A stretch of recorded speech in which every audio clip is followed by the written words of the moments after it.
This is Alexander Parade, which is like the main thoroughfare through the East End.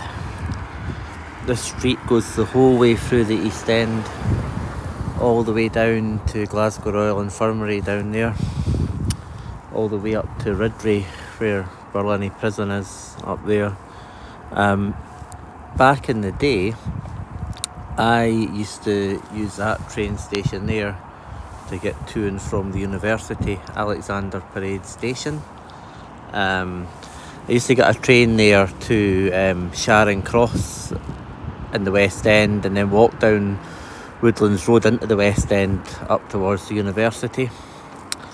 But I remember one night I always used to come back quite late, and sometimes I'd get back here as late as midnight,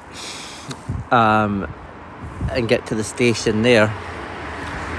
Then for some reason, I think it must have been because to get to Walter Street where I stayed, you go up there and you sort of turn right.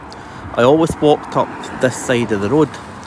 So one evening I got off the train there at Alexander Parade, I crossed there at the crossing, came up here, I walked up on this side of the road, and I remember just as I passed this bus stop, I came into view for the gentleman at the bus stop across there. If you can see that there's a guy sitting there with a green top, that's where my mugger gentleman was that evening. And as I got level with the bus stop, he shouted across the road to me, "Did I have the time?" Now, in my naivety, I just thought it was a young guy that may have missed the last bus and he was looking for a bit of help. So I stopped and I paused right here, and he came across the road towards me, a diagonal line. And as we got to about here, I remember it was the opening of the house. It was the opening of 672. I was standing here, and the gentleman finally got across the road, and he stood here and he said to me, "Empty your pockets." And at first I thought this must be a joke, because the guy could have only been about 15, 16. But then he produced a knife, and it wasn't a joke. And I emptied my pockets down here on this drain.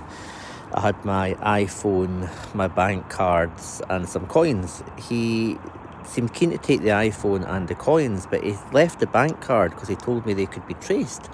But I made the point to him the phone could be traced as well. Didn't seem to cut any ice with him. He took the phone and the coins and left me with my bank card.